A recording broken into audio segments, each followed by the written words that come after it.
नाज़रीन इकराम, इस्लामाबाद के हाजिर सर्विस SP अदील अकबर ने मुबैना तौर पर ख़ुदकशी की है। अभी तक मालूम नहीं पड़ सका कि ख़ुदकशी के पीछे क्या वजूहात थी, और जो उनका स्टाफ था गैर मुसद्दिका इतलात के मुताबिक उनको भी तहवील में ले लिया इस्लामाबाद पुलिस ने, और IG इस्लामाबाद ने अपने तीन DIGs पर मुश्तमिल टीम बनाई है जो इस वाक़े की तहकीकात कर रही है। मुख्तलिफ़ किस्म की बातें चल रही हैं कि उनको कुछ परेशानी थी, कोई प्रमोशन का इशू था। एक्चुअली व्हाट हैपेंड, कहाँ पर डेथ हुई, कैसे उन्होंने फाइल किया। इस्लामाबाद के जो टॉप के क्राइम रिपोर्टिंग करते हैं उस्मान भट्ट साहब, इन्होंने सबसे पहले ख़बर दी और इस पर अभी तक इस स्टोरी पर काम कर रहे हैं। इनसे बातचीत करते हैं। उस्मान भट्ट साहब, बहुत बहुत शुक्रिया आपके वक्त का। सर, पहले तो बताइएगा, आप ज़ाहिरा क्राइम रिपोर्टिंग करते हैं, पै दर पे आपकी मुलाकात भी होती थी SP साहब के साथ। कैसे शख्स थे, अपनी ड्यूटीज़ के हवाले से वो कितने प्रोफेशनल थे। कश्मीर में जब इस्लामाबाद पुलिस गई उस हवाले से उनकी हमने देखी अहादीस भी बयान कर रहे थे। Thank you so much. आपने उनके जो प्रोफेशनलिज्म है उसके हवाले से मुझसे क्वेश्चन किया कि वो किस तरह के अफसर थे, तो आप इस चीज़ से अंदाज़ा लगा लें कि उनका डेंगू पॉजिटिव था और उसके बावजूद वो ऑन ड्यूटी थे। और वो सुबह बताया जा रहा है, जो मेरी इंफॉर्मेशन है, कि सुबह 8 बजे से वो ऑन रोड थे।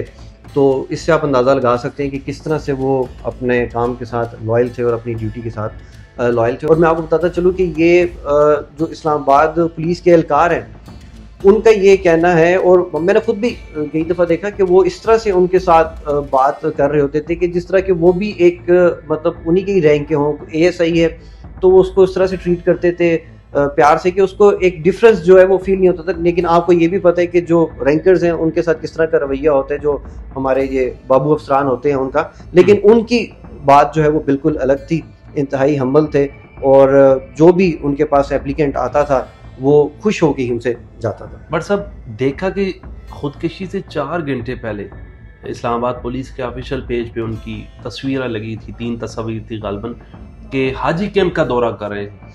और जो उनके ट्विटर पे, जो उनका ट्विटर है, आप उसकी तस्दीक कर सकते हैं कि उनका ही ट्विटर अकाउंट था, और कुछ बड़े दुखी अशार भी उस पर पोस्ट किए थे कि 4 से 5 रोज़ कबल उन्होंने मेडिकल लीव के लिए भी अप्लाई किया था, लेकिन उनकी सरजनिश की गई, उनको नहीं दी गई मेडिकल लीव। कौन साहब थे सरजनिश करने वाले? मैं फिर नाम लूँगा तो आपको भी बेहतर पता है किसने मेडिकल लीव जो है अप्रूव करनी होती है, और फिर वो कहेंगे कि शायद टारगेट किया जा रहा है।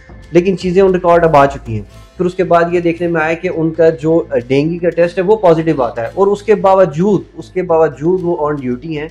सुबह से वो निकले हैं, और इस्लामाबाद की कोई लॉ एंड ऑर्डर की सिचुएशन खराब भी नहीं थी अगर वो छुट्टी पे चले जाते। देखिए, क्रिकेट टीम एक आई हुई है, और ये एक जुड़वा शहरों का अलमी है कि जब भी कोई इस तरह का इवेंट होता है, कोई एहतजाज हो, किसी ने धरना करना हो, या कोई मेहमान आया हो, या फिर कोई क्रिकेट टीम आई हो, तो इस तरह से पैनिक हो जाती है हमारी इंतज़ामिया और हमारी पुलिस के। बस वो कहते हैं कि सब जो है सड़कों पर ही आ जाएं कि कहीं से कोई हमला ना हो जाए।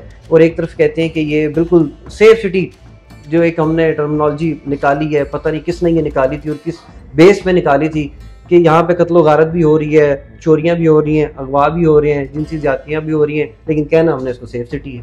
ठीक है, तो ये चीज़ होती है कि ऑन रोड थे वो हाजी कैंप गए, वहाँ पे उन्होंने जाके जो है वो देखा सारे सिक्योरिटी इंतजाम, उसका तफसीली जायज़ा लिया। फिर उनकी स्पेशल ड्यूटी लगी हुई थी, क्रिकेट टीम की मूवमेंट थी, तो सिक्योरिटी डिवीज़न एक अलग से डिवीज़न इसी काम के लिए बना हुआ है कि जब कोई इस तरह से गैर मुल्की आपका वफ्द आता है, कोई मेहमान आते हैं, कोई क्रिकेट टीम आती है, तो आप जोनल SP को आपको मेरा नहीं ख्याल कि वहाँ पे उनकी ड्यूटी लगानी चाहिए थी। और फिर आप जब आपको पता है कि देखिए, फिर आपको जब ये भी पता है, एक तरफ IG इस्लामाबाद ये दावा करते हैं कि वो अपने एहलकारों के, जवानों के, जो मातहत उनके अफसरान हैं, उनके बहुत करीब हैं। तो क्या वजह है कि जब एक बंदे का डेंगू टेस्ट पॉजिटिव आया हुआ है और फिर भी आपने उसको ऑन रोड किया हुआ है, और कई घंटों से वो मुसलसल काम कर रहा है। और फिर सुनने में ये भी आया कि बीच में एक हाई प्रोफाइल केस था इस्लामाबाद हाई कोर्ट में, तो उधर भी उनकी ड्यूटी लगी हुई थी। वो वहाँ से थोड़ी तबीयत नासाज होने की वजह से कहीं लेफ्ट राइट हुए वहाँ से, तो उस पर भी उनकी केस लगा था। वो आपको भी पता है, आप डेट जरा चेक कर लीजिएगा, मैं कोर्ट नहीं करना चाह रहा, आपको भी पता है कि किसका केस था। एग्जैक्टली कहाँ पर उन्होंने सुसाइड अटेम्प्ट की? देखिए, जो पहली वायरलेस कॉल आपको भी पता है कोई भी इंसिडेंट होता है, अगर कुछ भी होता है तो 15 पे जब कॉल की जाती है तो वो कॉलर जो आपको कन्वे करता है आप एज इट इज़ आगे मुतलका जो आपका होता है पुलिस स्टेशन उसको कन्वे करते हैं और उनको कहते हैं कि वो जाके इसको जो आपका ऑफिसर होता है उसको कहते हैं वो जाके देखे।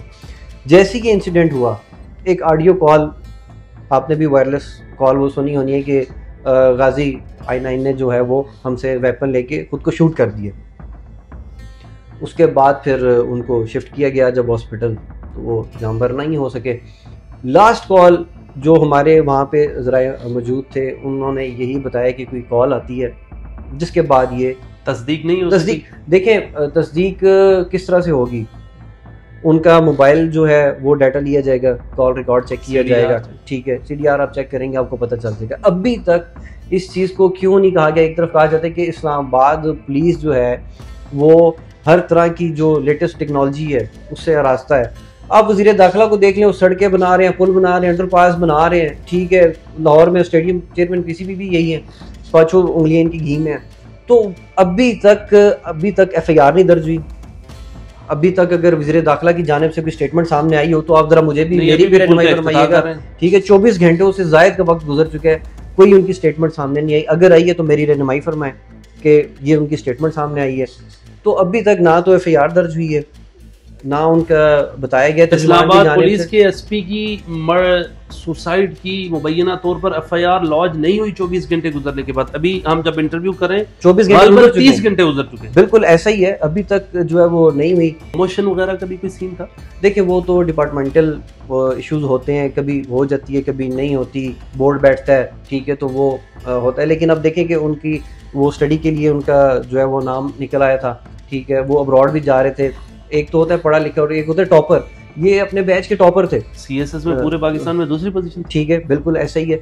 तो अब ये देखें कि ये उसके बाद फिर उनकी जो नेचर थी, एक तो होना कि रूटीन में एक बंदा गुस्से वाला हो, लड़ाई आपसे कैसा ताल्लुक रहा उनका? देखिए मेरा तो क्योंकि उनसे ज्यादातर जो है फील्ड में हम मिला करते थे, लॉ एंड ऑर्डर की सिचुएशन जब होती थी, ठीक है, तो उसमें मतलब मैं देख के मुझे हैरत होती थी कि यार ये अपने जो इनके SHOs हैं उनके साथ इतना पोलाइट वे में बात कर रहे हैं, शायद कोई मीडिया वाला खड़ा हुआ है इस वजह से ऐसे करे। तो फिर मैंने पूछा, उन्होंने कहा कि ये हमसे इसी तरह ही बात करते हैं, उनके जितने भी SHOs हैं उन्होंने मुझे बताया, उन्होंने कहा कि ये हमारे साथ आपको देख के नहीं, वैसे भी हमसे इस तरह ही बात करते हैं। फिर उनके कुछ दोस्तों से जो अफसरान हैं उनसे बात हुई, उन्होंने कहा हम्बल आदमी थे। तो व्हाट्सअप अभी तक पोस्टमार्टम रिपोर्ट कोई सामने आ सकी?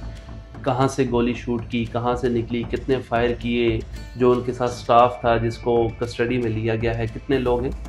देखिए जो उनके ड्राइवर हैं, ऑपरेटर हैं, और जो उनका I9 का जो उनका ऑफिस था, उनके जो स्टाफ है वो इस वक्त CIA में है, इस्लामाबाद पुलिस की तहवील में, वो अपने पेटी भाइयों की उनसे इन्वेस्टिगेशन जो है जारी है। और बुलेट तो सबको पता है कि वो एक ही हेड इंजरी थी, वो उनसे हुई है, लेकिन पोस्टमार्टम रिपोर्ट अभी तक मंजर आम पर नहीं आई और उस पर पैरा भी है, ठीक है। और आपको पता है फिर एक डॉक्टर है, उनकी तरफ से एक ट्वीट भी की जाती है, उनकी स्टेटमेंट भी सामने आती है कि ये डिप्रेशन का शिकार थे। तो डिप्रेशन का शिकार अगर थे तो क्या इस्लामाबाद पुलिस में, जिसको कहा जाता है कि ये नीली वर्दी बड़ी ठंडी और बड़ी ये अच्छी और फ्रेंडली दावा किया जाता है कि ये पुलिस है, तो क्या ऐसी वजूहात थी कि वो डिप्रेशन में थे?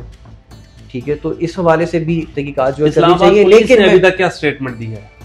उन्होंने कोई स्टेटमेंट नहीं दी। जो PR हुए उनकी जानिब से सिर्फ ये क्लेम सामने आया है कि वो गाड़ी में थे और हादसाती तौर के ऊपर उनसे वेपन चल गया। और दूसरी बात ये कि कोई भी फोर्स है, उनको ट्रेनिंग के दौरान ये सिखाया जाता है, जो मेरी इन्फॉर्मेशन है उनको ये गाइड किया जाता है, वेपन हैंडलिंग जो उनको बताई जाती है कि आपने कभी भी वेपन को खाली नहीं समझना। वेपन पड़ा हुआ है, आपने अगर उसको 5 मिनट पहले भी अनलोड करके रखा है, लेकिन आपने माइंड में यही रखना है कि ये लोडेड है, आपने उसको उस तरह से हैंडल करना है और ट्रीट करना है। बट सब बड़ा इंपॉर्टेंट क्वेश्चन है, आप भी जाते हैं, कभी कोई आला अफसरान की डेथ भी हुई हो तो जनाजे में जाने से नहीं रोका जाता। क्राइम रिपोर्टर्स को तो खुद एंट्री करवाते हैं, आ जाएं देख लें। आपको you are one of them कि आप अदील अकबर की डेड बॉडी जहां पर पुलिस लाइन में जनाजा अदा किया गया, आप गए, रोक दिया गया। बिलाल भाई साहब, आपने ये क्वेश्चन करके ना एक दफ़ा दोबारा से मुझे जो है वो जज्बाती कर दी है, और ये इंतहाई अफसोस और दुख के साथ मैं ये कह रहा हूँ कि इस्लामाबाद की हिस्ट्री में कभी भी ऐसे नहीं हुआ कि मतलब हमारा भी दिल दुखी था। एक इंसान को हम देख रहे हैं कि वो एक ऑफिसर है इस्लामाबाद पुलिस का, हमारा फ़ख्र है, हमारा सरमाया है, वो किस तरह से अपनी ड्यूटीज़ कर रहे थे। तो हमारा दिल दुखा जब उनकी डेथ, डॉक्टर्स ने बताया कि उनकी डेथ हो गई है। फिर हमने कहा जनाजा पढ़ने, मेरे साथ शाम अब्बासी जो है जर्नलिस्ट हैं, वो और मैं, हमने कहा हमें जनाजा पढ़ने के लिए जाना है।